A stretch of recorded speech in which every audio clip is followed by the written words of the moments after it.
haji ke Mekah. Ada orang haji ke Jambi. Pernah dengar? Berkunjung ke kuburan Abdul Karim Jamak. Dulu sempat heboh di Pekanbaru sekitar tahun 2014-2015. Membuat aliran namanya Jamiatul Islamiyah, kelompok Islamiyah. Apakah surat taubat mereka itu atau tidak? Ada juga ustadznya, Pak. Karena yang semacam ini ada saja peminatnya. Jadi kami sambil bergurau ketika itu, di Indonesia ini lucu dan sekaligus mencengangkan. Apapun yang aneh-aneh dibuat pasti ada pengikutnya. Bismillahirrahmanirrahim. Assalamualaikum warahmatullahi wabarakatuh. Alhamdulillahi rabbil alamin. Khalaqal mauta wal hayata liyabluwakum ayyukum ahsanu amala. Asyhadu an la ilaha illallah wahdahu la syarikalah wa asyhadu anna Muhammadan abduhu wa rasuluhu la nabiyya ba'dah. Allahumma salli wa sallim ala habibina wa sayyidina Muhammadin sallallahu alaihi wasallam. Bapak Ibu yang dimuliakan Allah, sebagaimana yang disampaikan oleh Bapak Ketua tadi, Bapak Haji Marjan, bahwasanya pagi ini suatu yang istimewa karena kita mendapatkan kabar baik, yaitu salah satu kampus kedokteran di Pekanbaru yaitu Abdurrab memperoleh akreditasi A, dan ini merupakan sangat istimewa sekali. Nah, apa yang diperoleh ini sesungguhnya hasil kerja keras, dan saya melihat langsung ketika pernah ngajar di sana satu semester betapa para dosen, tendik dan sebagainya bekerja keras untuk meningkatkan kualitas. Dan ada satu yang tidak dimiliki oleh kampus lain di Abdurrab ini, yaitu dimasukkannya nilai-nilai Islamisasi. Mungkin Bapak Ibu pernah dengar nama Islamisasi. Sebenarnya nilai Islamisasi ini merujuk kepada pergerakan pemikiran di Jakarta, yaitu INSIS, dan juga dosen-dosen saya di Gontor dahulu, di mana nilai Islamisasi ini intinya setiap mahasiswa-mahasiswi dipastikan ketika mereka selesai kuliah, tidak saja ilmu kedokteran yang mereka serap, akan tetapi menancap dalam dirinya nilai-nilai keislaman. Karena mohon maaf, hari ini sebagian besar dokter sekuler. Apa tanda sekulernya? Belum apa-apa sudah harus ambil tindakan operasi, belum apa-apa harus bawa nilai-nilai keduniaan. Padahal nilai-nilai keislaman itu sangat penting untuk menenangkan pasien ataupun orang-orang yang berobat, dan ini penting untuk ditanamkan. Dan terkadang ketika mahasiswa itu kuliah, mereka banyak yang berlatar belakang umum, SD, SMP, SMA, kemudian masuk kampus umum, dan kalau tidak diberikan nilai-nilai keislaman yang baik, mereka nanti akan bekerja sampai tua, sampai pensiun, dan mereka tidak sempat lagi menuntut ilmu agama. Dan itulah yang dilakukan oleh kampus Abdurrab ketika saya ngajar dahulu di sana. Maka oleh karena itu kita berdoa nantinya di akhir kajian untuk keberkahan daripada kampus ini. Bapak Ibu yang dimuliakan Allah Subhanahu wa taala, alhamdulillah pagi ini masih hadir bersama kita Bapak Wawako, Wakil Wali Kota Pekanbaru, Bapak Haji Makarius Anwar. Alhamdulillah juga Bapak Ibu hadirin hadirat, kita masih diberi keistiqomahan, kemudahan dalam menuntut ilmu, khususnya kajian yang kita bahas yaitu perjalanan kehidupan manusia setelah meninggalkan kehidupan dunia. Terakhir pembahasan kita tentang al-yaumul akhir, hari akhirat. Setelah manusia berbangkit dari kubur masing-masing, lalu kemudian kita menuju satu tempat yang sangat luas, disebut dengan Ardul Mahsyar, bumi mahsyar. Mahsyar secara bahasa bermakna tempat berkumpul. Yang dikumpulkan di sana seluruh makhluk yang ada di dunia ini. Bahkan tempat waktu yang pernah kita lalui juga akan dikumpulkan. Sesudah itu kita melanjutkan perjalanan menuju Al-Haud. Apa itu Al-Haud? Telaga Rasulullah sallallahu alaihi wasallam. Telaga Nabi. Ana faratukum alal haud. Aku nanti umatku di telagaku. Faman syariba minhu syurbatan, siapa yang diberi minum seteguk minuman, lam yazma abada, tidak akan merasakan haus untuk selama-lamanya. Jadi singgah di telaga Nabi itu sesuatu yang sangat penting untuk mendapatkan nikmat dan mendapatkan syafaat serta menghilangkan rasa haus untuk selama-lamanya. Apakah semua orang yang berada di mahsyar kala itu diperkenankan untuk singgah di sana? Jawabannya tidak. Ada kelompok-kelompok yang tidak diperkenankan. Yang pertama, orang-orang yang murtad dari agamanya. Yang kedua, orang-orang yang mengubah-ubah isi ajaran agama. Mengubah-ubah isi ajaran agama. Yang ketiga, orang-orang yang mendukung kezaliman, penguasa zalim, dan ikut membenarkan kebijakan zalimnya itu. Itu secara nyata Nabi mengatakan man saddaqa bikadzbihim wa a'ana ala zulmihim.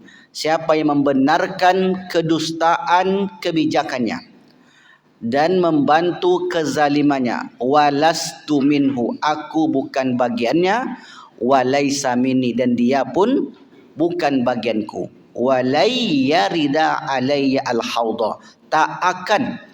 Jadi digunakan oleh Nabi kata lan. Lan itu lam sambung nun. Kalau dalam bahasa Inggris artinya never, tidak akan pernah. Jadi ada lam, ada lan. Misalnya di Al-Quran, walan tardo angkal yahud, orang-orang Yahudi itu tidak akan pernah redha. Sementara orang Nasrani enggak dipakai kata lan, wan nasara wa. Karena berbeda antara orang Nasrani dan orang Yahudi. Orang Yahudi itu kebenciannya terhadap seluruh agama di dunia ini sangat-sangat keras sekali. Makanya Allah katakan walan tardo angkal yahudu walan nasara hatta tattabi'a millatahum, sampai kalian mengikuti tradisi-tradisi mereka. Tradisi mereka ini apa hari ini Bapak Ibu? Ada yang tahu kejadian apa? Ada yang tahu apa istilahnya? Bukan kejadian, agenda. Ada yang tahu agenda tanggal 31 Juli di Pekanbaru? Tanggal 31 Juli di Pekanbaru berarti mendatang. Sekarang tanggal 15, tanggal 31 Juli. Coba ingat-ingat. Yaitu akan diadakannya konser Allah. Kita bubarkan. Mesti itu. Di 5 kota. Ini mengundang azab. Luar biasa. Nah ini. InsyaAllah. Makanya bersyukur hadir pagi ini Bapak Wawako. Karena dengan beliaulah kita sandarkan harapan-harapan kita terkait kebijakan-kebijakan Kota Pekanbaru ini. Karena suatu negeri ketika maraknya kemaksiatan, bukan mereka saja yang merasakan azab itu, tetapi semua yang ada di negeri itu. Maka oleh karena itu, Bapak Ibu yang dimuliakan Allah Subhanahu wa taala, ini tentu semua elemen bersatu untuk menolaknya. Gimana pun cara, karena ini kalau kita bicara lebih jauh, ini agenda internasional yang mesti digolkan ke setiap negara. Mesti digolkan. Karena itu merupakan sebuah penyakit. Itu yang kita katakan dahulu, Ada orang-orang yang secara keyakinan, secara pemikiran sebenarnya sudah murtad secara keyakinan, membenarkan perbuatan tersebut. Siapa kita sebut contohnya? Profesor Dr. Haja Mustamulia. Profesor doktor. Kalau laki-laki menikah dengan perempuan biasa. Biasa kata dia. Tapi kalau menikah laki-laki sesama laki-laki, perempuan sesama perempuan, luar biasa, top. Itu yang bicara profesor doktor. Itu banyak yang mendengarkan dan diikutilah oleh orang-orang yang setuju dengan dia. Maka ini tidak boleh terjadi insya-Allah di Kota Pekanbaru ini. Jadi Bapak Ibu yang dimuliakan Allah, itulah agenda yang akan diberlakukan oleh, sebenarnya di belakangnya ini adalah Yahudi, karena mereka ingin merusak generasi muda. Dan mereka sendiri tidak melakukan itu. Bahkan orang Yahudi itu ketika dia dengar cerita kaum Lut saja, mereka tak mau mendekat. Tak mau mereka mendekat. Mereka jauhi. Tetapi mereka buat agenda itu untuk merusak orang lain. Kalau ada orang lain rusak, tentu mudah untuk dikontrol, untuk dikuasai. Begitulah strategi mereka. Ada di zaman Perang Dunia Kedua, namanya Allahumma sholli ala Muhammad, Menteri Propaganda Nazi. Coba cari namanya. Kalau enggak salah, Joseph Goebbels. Itu luar biasa. Jadi rupanya ada Menteri Propaganda yang mempropaganda Nazi ketika itu, sehingga kemudian menyerang berbagai daerah. Itu menarik untuk dipelajari. Tentunya bagi para pelajar di luar sana. Nah, itu yang diagendakan oleh Yahudi hari ini. Baik Bapak Ibu yang dimuliakan Allah. Nah, yang juga sudah kita jelaskan, yaitu orang-orang yang menolak keturunan Rasul, membenci keturunan Nabi. Kemarin ada yang bertanya, apakah keturunan Nabi itu ada sampai sekarang dan sampai akhir zaman? Ya, ada. Kalau ada orang yang mengingkari sampai tidak mengatakan tidak ada keturunan Nabi, berarti dia sudah menolak hadis-hadis Rasulullah sallallahu alaihi wasallam. Contohnya, kita bacakan beberapa hadis tentang keturunan Rasulullah. An Ummi Salamah, dari Ummi Salamah qalat, berkata, sami'tu, aku mendengar Rasulullah bersabda, al-mahdiyu min itsrati, Mahdi keturunanku, wa min waladi Fatimah, dari anak Fatimah. Meskipun suaminya Ali, tapi Nabi menyebutkan keturunanku, anak Fatimah.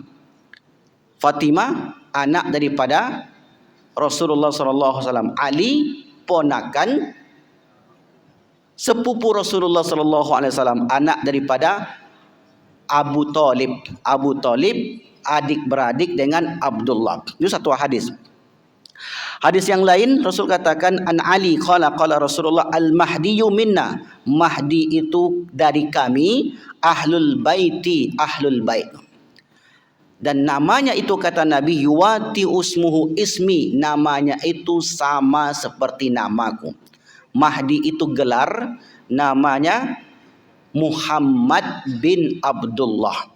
Jadi Nabi menyebutkan secara jelas, sharih dalam hadis-hadisnya bahwasanya keturunan Nabi itu Imam Mahdi sampai di akhir zaman. Yang menjadi perbedaan di kalangan para ulama, apakah dari kalangan keturunan Hasan atau keturunan Husain? Itu jadi perdebatan, karena ada riwayat al-Mahdiyu min walidi Hasan. Mahdi itu dari keturunan Hasan. Beda dengan konsep Syiah. Ali, Hasan, Husain, ini konsep Syiah. Imam Mahdi menurut Syiah. Karena Imam Mahdi itu konsepnya juga dimiliki oleh kelompok Syiah. Kata Syiah, Imam Mahdi kami itu imam yang ke-12. Ali, Hasan, Husain, Ali Zainal Abidin, Muhammad Al-Baqir, Ja'far Shadiq. Nah, ulama Ahlussunnah wal Jamaah mengakui yang 5 ini. Ja'far Shadiq itu keturunan Rasul. Tapi kalau sampai ke bawah tidak lagi, karena Ja'far Shadiq punya anak Ismail, dan Ismail meninggal di waktu kecil. Akhirnya kemudian orang Syiah membuat kelompok lagi namanya kelompok Syiah Ismailiyah. Siapa di sini yang menjelaskan tentang kelompok-kelompok? Nanti bisa ditanya detail. Kelompok Syiah Ismailiyah berkembang di Mesir. Kemudian terpecah pula Syiah Ismailiyah ini ada namanya Qaramito. Maka berkembang pesat pula di Mesir. Sehingga dahulunya Al-Azhar pertama-tama dikuasai oleh Syiah Ismailiyah Mesir. Kemudian naiklah Salahuddin Al-Ayyubi mengubah akidah umat Islam Mesir dari Syiah ke Ahlus Sunnah wal Jamaah sampai hari ini. Lalu kemudian Syiah tadi mengambil lagi Imam Ali Hasan Hussein Ali Zainal Abidin Muhammad Al-Baqir Ja'far Shadiq Musa Al-Kazim Ali Al-Hadi Muhammad Ajawad, kemudian Ali Ar-Ridha, Hasan Al-Askari, yang terakhir Al-Mahdi Al-Muntazir, Imam Mahdi mereka. Sampai di situ terputus, enggak ada lagi kata Syiah. Dan Imam Mahdi mereka sudah lahir sejak abad ketiga Hijriyah. Dan mereka katakan Imam Mahdinya sedang bersembunyi di sebuah gua bernama Sirdab. Itulah buku-buku mereka. Menunggu sampai hari kiamat dan hidup sampai akhir kiamat. Ketika nanti dekat kiamat barulah Mahdi mereka keluar dari Sirdab tersebut. Jadi dalam konsep Syiah, Mahdi itu sudah lahir dan masih hidup, memiliki umur ribuan tahun. Ini secara akal tidak masuk. Secara akal mana ada orang yang sampai umurnya ribuan tahun. Nah, sementara Ahlus Sunnah wal Jamaah mengatakan keturunan Mahdi akan lahir di akhir zaman dari keturunan Rasulullah sallallahu alaihi wasallam, namanya Muhammad bin Abdullah. Jadi intinya Bapak Ibu, jika ada yang mengingkari atau menolak nasab dari keturunan Imam Mahdi, maka orang itu sesungguhnya telah menolak banyak hadis-hadis Rasulullah sallallahu alaihi wasallam. Dua kemungkinan. Menolaknya itu dua kemungkinan. Karena memang tak tahu hadis-hadis tentang Nabi, atau yang kedua membenci keturunan Nabi. Ada orang membenci keturunan Nabi? Ya ada. Tapi tentu ini mungkin tidak begitu banyak, tapi tetap ada orang-orang yang tidak suka dengan keturunan Rasulullah sallallahu alaihi wasallam. Itu yang keempat. Ini jawaban dari pertanyaan di pekan yang lalu. Ini untuk menambah kekuatan iman kita, pengetahuan kita bahwasanya ketika kita berbicara apalagi perkara agama mesti disandarkan kepada dalil. Mesti ada dalilnya. Kecuali kalau tidak ada dalil, maka kita tidak boleh mempercayainya. Yang berikutnya, yang kelima, yaitu orang yang durhaka kepada kedua orang tua. Nah, selama ini yang kita pahami, durhaka kepada orang tua itu mendapatkan dosa. Sampai setakat itu saja yang kita ketahui, bahwasanya ridallah fi ridal walidain wa sukhtullah fi sukhtil walidain. Ridhonya Allah terletak pada ridho kedua orang tua, murkanya Allah terletak pada murkanya kedua orang tua. Ternyata tidak sampai di situ. Tidak sampai di situ. Rasulullah katakan, an Jabir, dari Jabir radhiyallahu anhu qala Rasulullah sallallahu alaihi wasallam, barru aba'akum tabarru abna'akum. Berbuat baiklah kalian kepada kedua orang tua kalian, niscaya anak-anak kalian akan berbuat baik kepada kalian. Ini kata para ulama, berbuat baiklah kepada orang tuamu, niscaya anakmu akan berbuat baik kepadamu. Mengapa begitu? Karena terjadinya timbal balik, terjadinya hukum ketika seorang berbuat baik kepada ayahnya, maka dilihat oleh anaknya. Ketika anak ini berbuat baik kepada ibunya, maka akan ditengok oleh anaknya. Apa kata anaknya? Dulu ayahku itu luar biasa membantu mak dan ayah saya. Terpatrilah pemandangan itu di benak anaknya. Kemudian ketika dia besar, maka kemudian dia akan melakukan seperti itu. Itu berangkai namanya. Jadi Bapak Ibu yang dimuliakan Allah, tanpa disadari ketika seorang suami berbuat baik kepada ibunya. Seorang isteri tentu ini tidak boleh melarang. Sebab ketika dia larang, kelak anaknya akan melarang isteri atau suaminya berbuat baik kepada dia. Karena dia lihat, dulu makku melarang ayahku untuk berbuat baik kepada kedua orang tua. Dan bahkan jangankan kita orang Islam, orang tidak beragama Islam saja menerapkan ajaran ini, berbuat baik kepada kedua orang tuanya. Ini cerita lebih jauh sedikit Bapak Ibu. Kenal dengan Cristiano Ronaldo? Kenal insya-Allah. Cristiano Ronaldo itu pernah dekat dengan seorang perempuan Rusia. Ketika itu ditanyalah oleh Cristiano Ronaldo, apa kata dia? Ini enggak apa-apa cerita sedikit Bapak Ibu. Soalnya dalam dirinya itu ada nilai-nilai kebaikan dan itu bisa kita ambil. Apa kata dia? Kamu pilih saya atau pilih makmu? Kalau pilih saya, tinggalkan makmu. Kata orang ini, kata pemain bola ini, enggak mungkin saya tinggalkan mak saya karena dia adalah sumber keberkahan hidup saya. Bayangkan Bapak Ibu, tak kenal konsep Islam, tapi ternyata berbuat baik kepada orang tua itu mereka yakini sebagai suatu keberkahan. Kalau orang Jepang tu mengatakan sebagai hoki. Artinya apa? Berbuat baik itu Allah tak pandang. Allah tak pandang apapun agama orang itu. Karena berbuat baik itu dilihat kepada perbuatannya. Kalau orang Islam mendapatkan pahala di akhirat dibalas. Kalau tak Islam, di dunia mereka peroleh, di akhirat mereka tidak dapat. Ini dalam keyakinan kita. Maka kemudian dia putuskanlah perempuan ini, dia pilih mak dia. Ketika dia pilih maknya, Masya Allah, keberkahan-keberkahan hidup, kebaikan-kebaikan, mungkin tak berkah kita sebut, kebaikan-kebaikan dalam hidupnya Allah berikan. Allah juga memberikan. Bukan ada Tuhan lain. Apapun yang dimiliki oleh manusia di dunia ini, beriman ataupun tidak dia, semua pemberian Allah. Cuma bedanya ada yang sifat Rahman, ada yang sifat Rahim. Itu beda aja. Kalau Rahman diberikan ke makhluk pun diberikan oleh Allah, tapi Ar-Rahim Allah berikan kepada hamba-hambanya yang beriman dan beramal saleh. Jadi ternyata berbuat baik kepada kedua orang tua menyebabkan kesuksesan di dunia dan mendapatkan telaga Rasulullah di akhirat. Sebaliknya, ketika seorang mengabaikan orang tuanya, maka kemudian di akhirat juga mereka akan diabaikan oleh Rasulullah. Ada satu kisah nyata.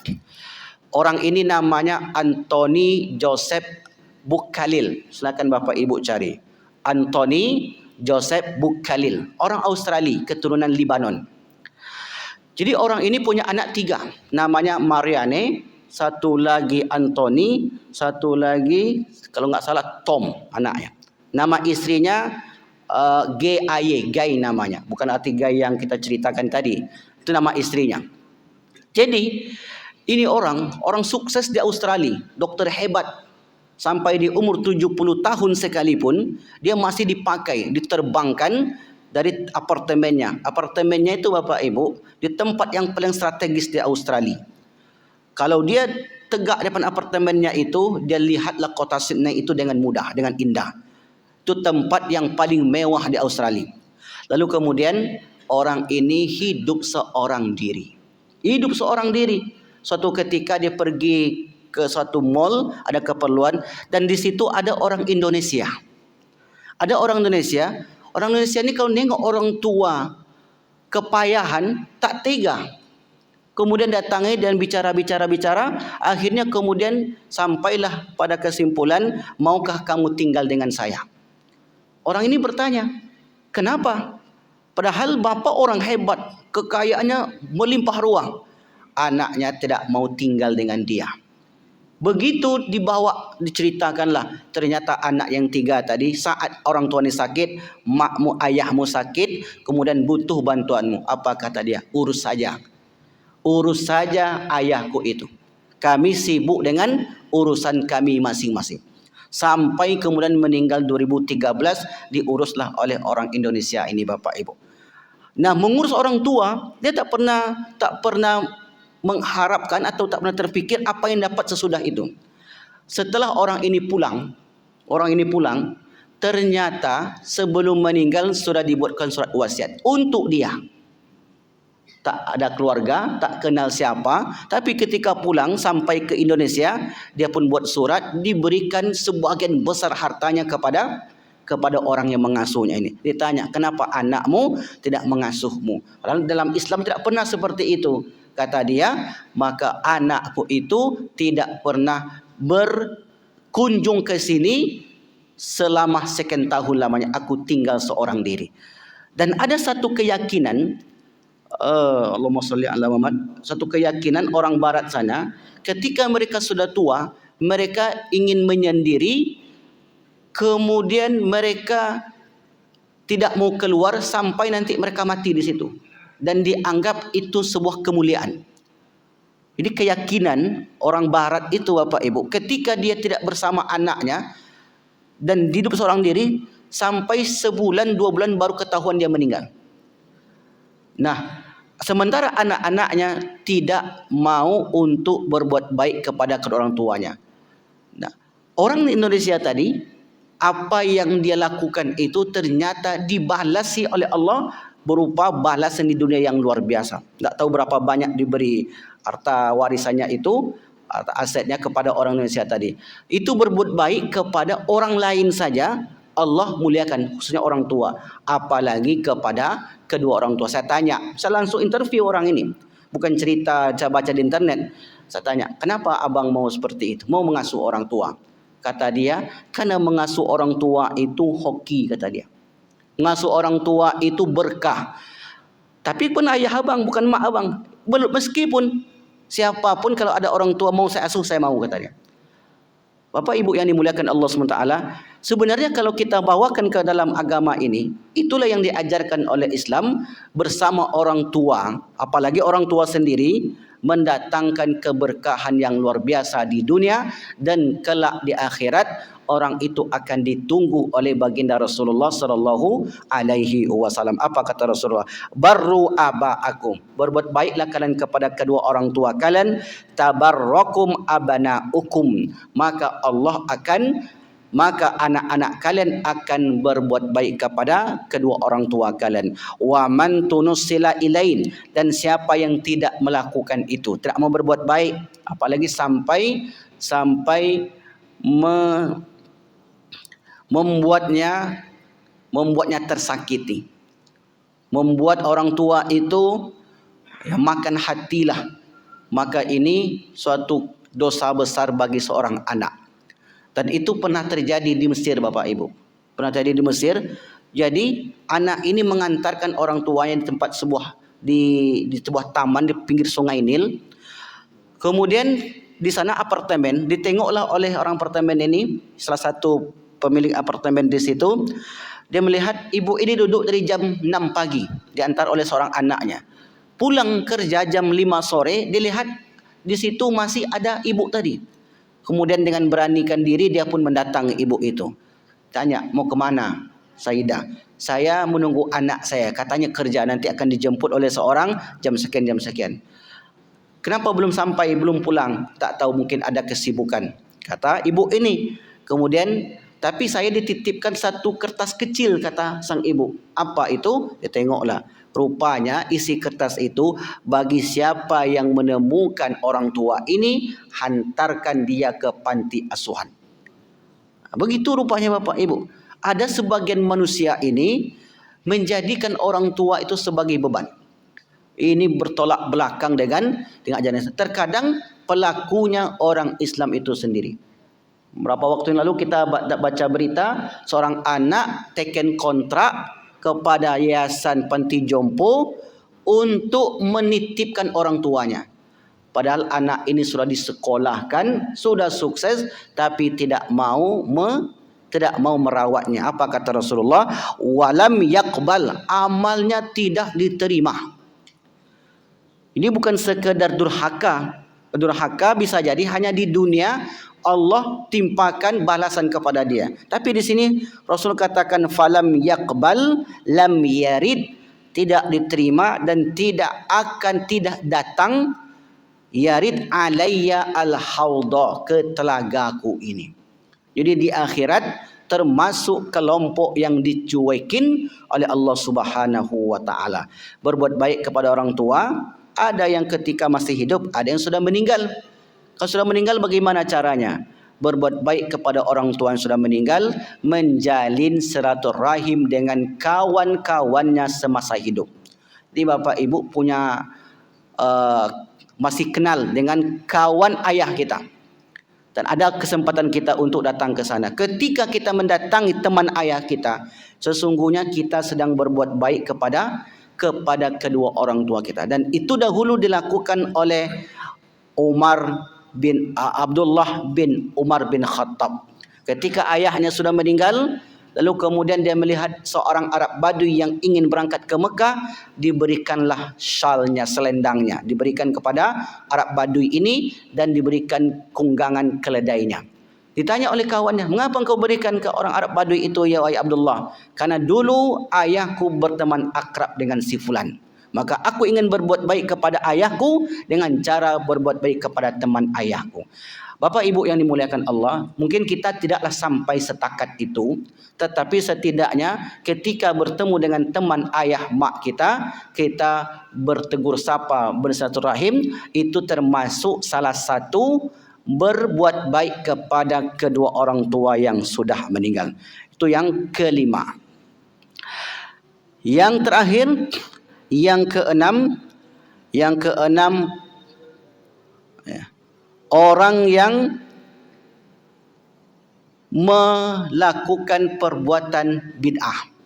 Kalau sebelumnya mengubah ajaran, orang melakukan perbuatan bid'ah. Bid'ah ini apa?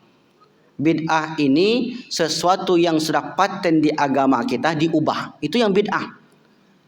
Bukan yang bersifat khilafiyah, yang sudah paten solat 5 kali sehari semalam. Itu sudah paten. Jangan diubah menjadi 3 waktu.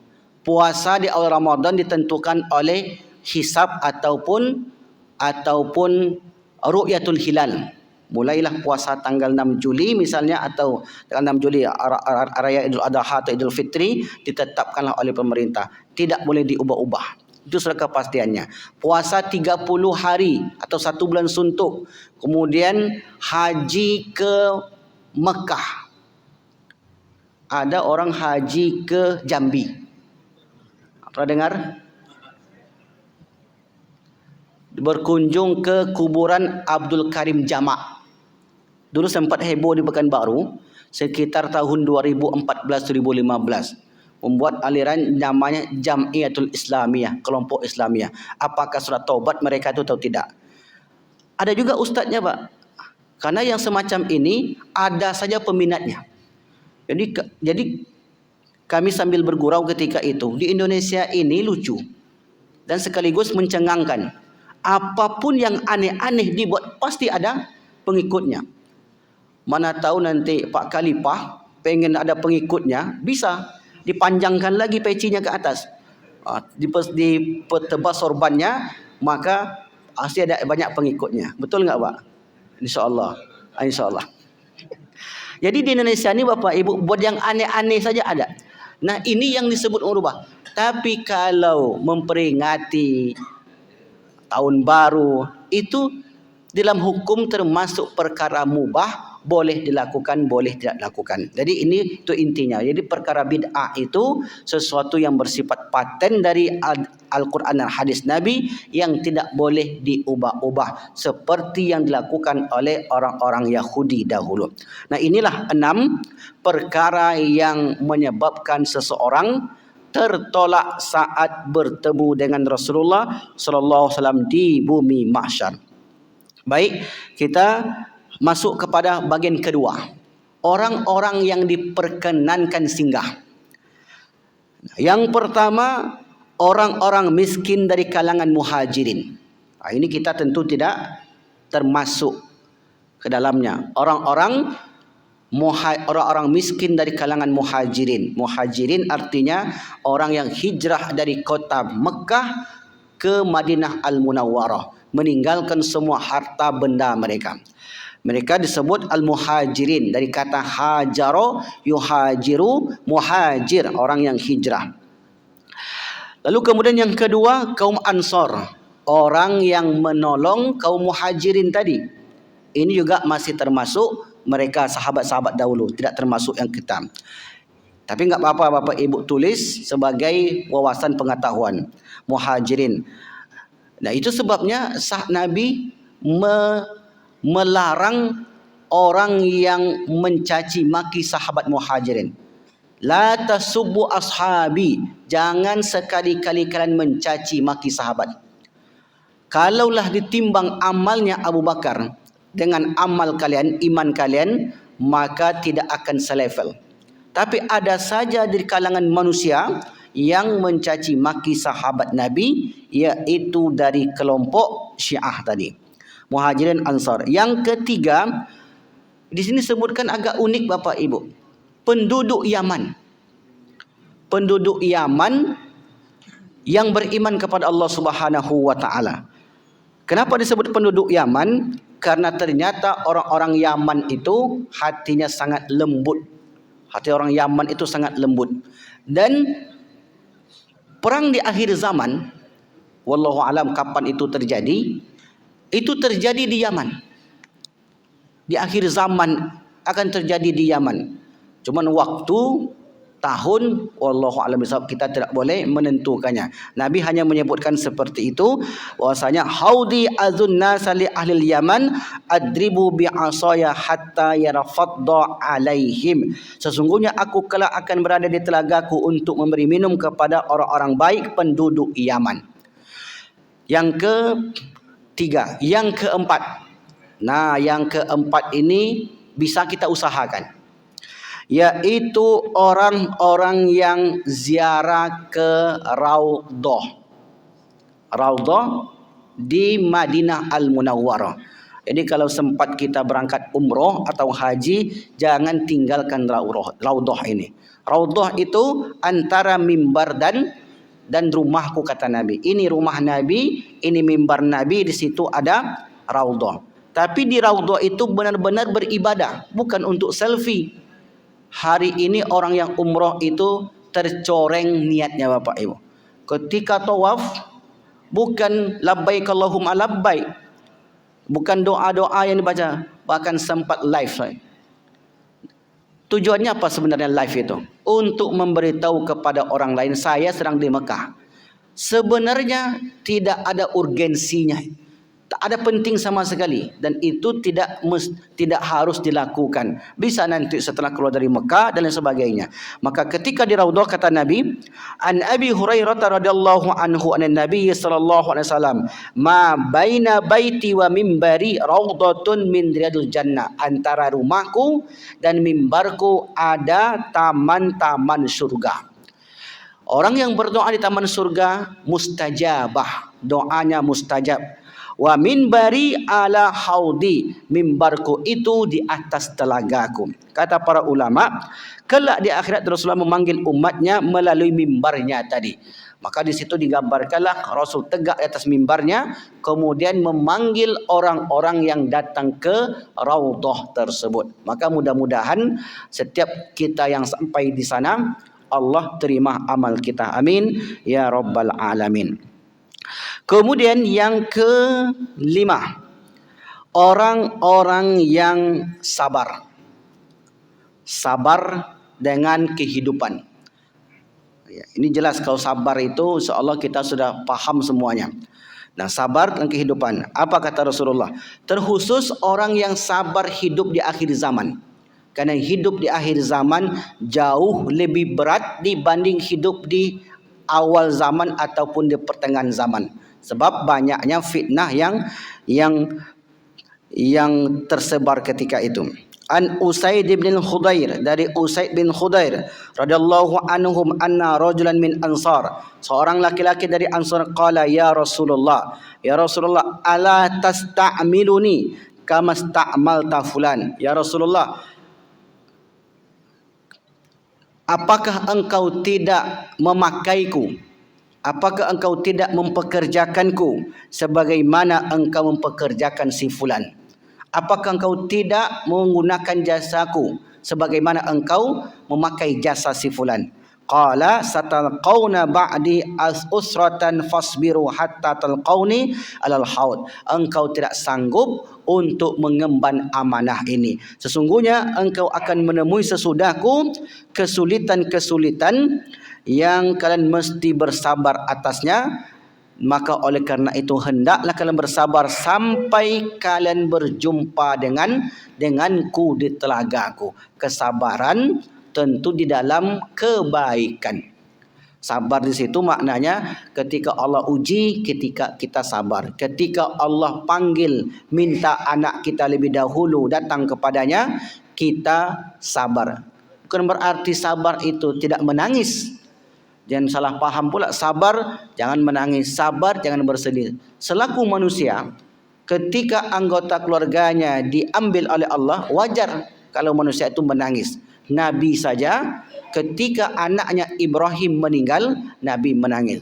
Tetapi menangisnya kita tidak sampai menghujat dan mengugat Allah.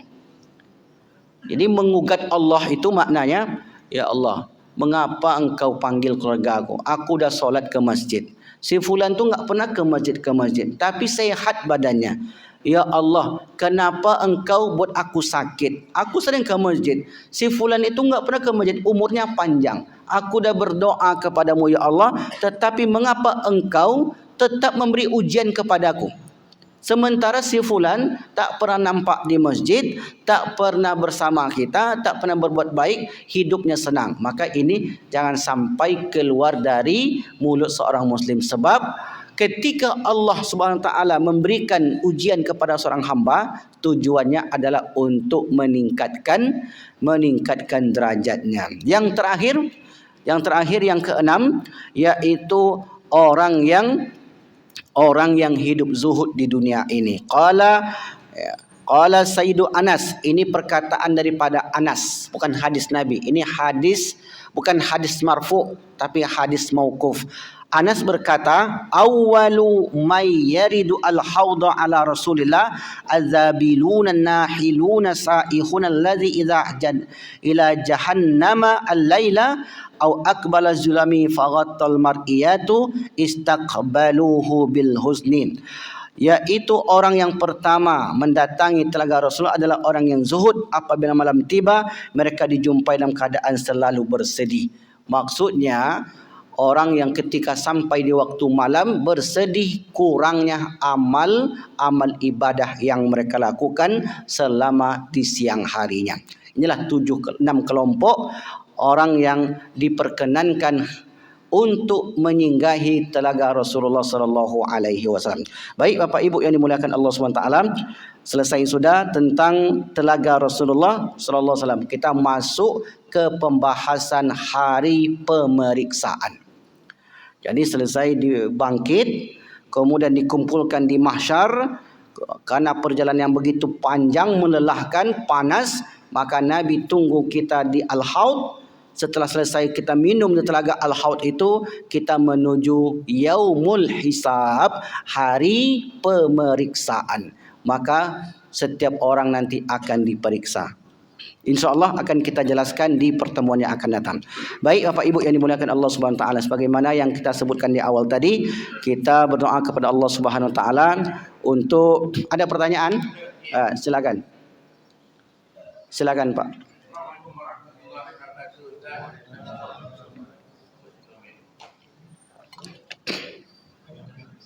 Ya, silakan.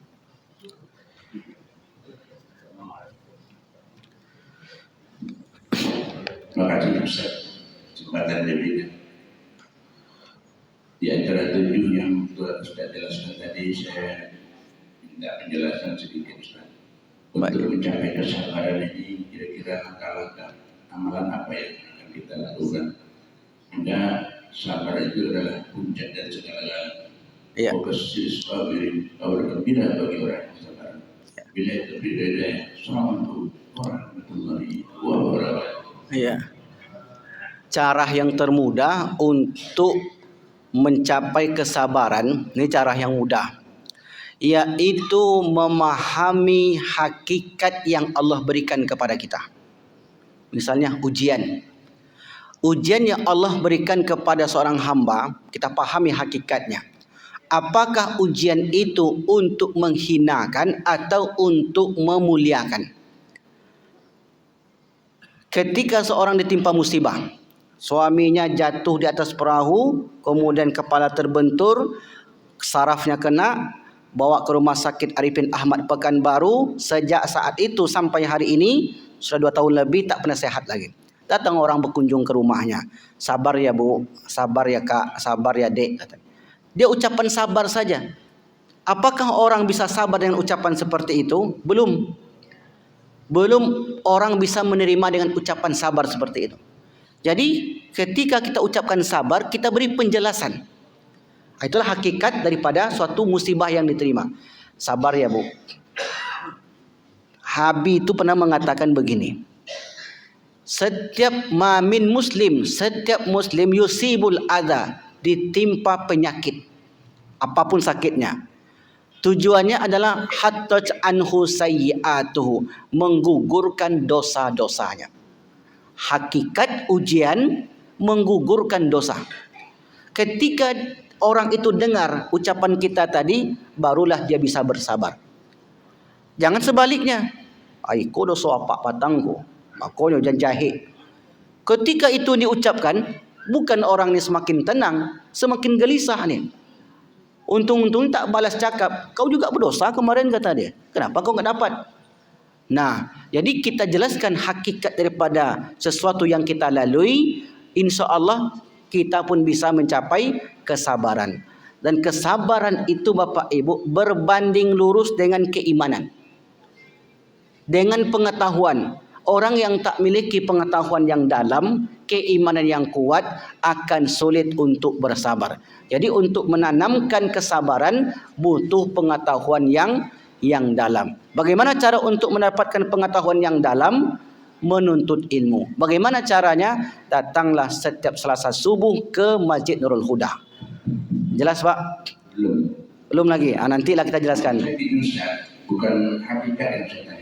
Kalau Ustaz menceritakan tentang hakikat, syariat, hakikat itu, bukan amalan apa kira-kira untuk kita bisa meleburkan hati kita. Baik. Kesabaran bukan menanyakan hakikat. Baik.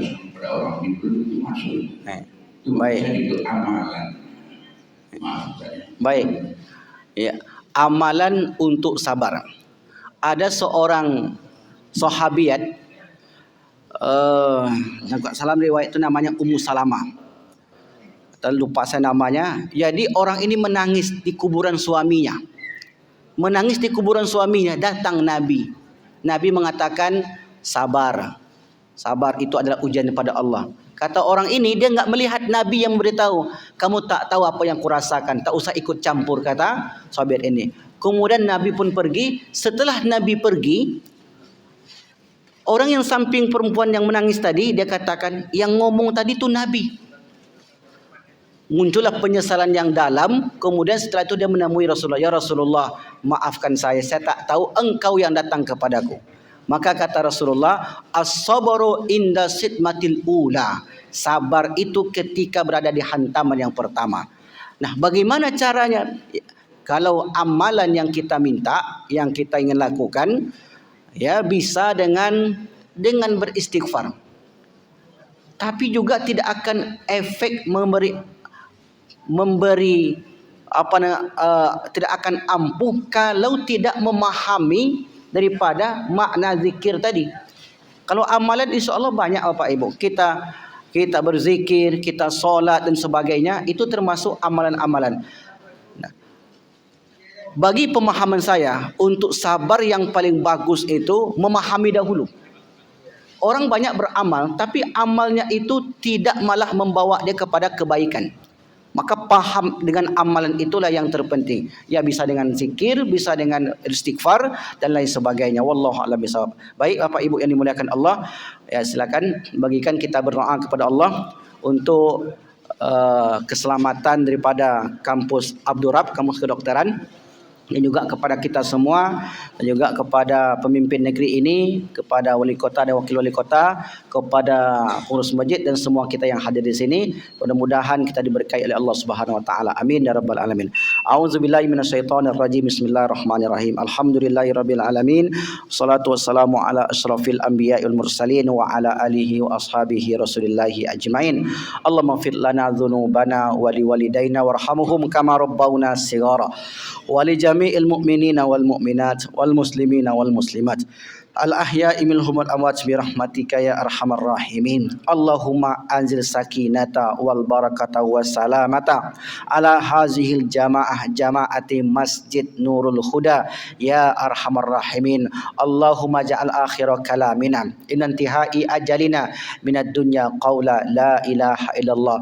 Allahumma razuq barakatan, Allahumma anzil barakatan fi jami'ati Abdurrab ya arhamar rahimin wa muassisiha wa muallimiha wa tulabiha tulus zaman bi rahmatika ya arhamar rahimin. Allahumma hfazha min kulli su'in wa fitanin ma zahara minha wa ma batan. Allahumma ja'alha fi maqamil ula ala jama'atiha ya ala jama'atil wal jami'ati fi hadzal bilad ya arhamar rahimin. Allahumma sahil umuraha wa umura muassisiha wa umura muallimiha wa mudarrisiha wa tulabiha bi rahmatika ya arhamar rahimin.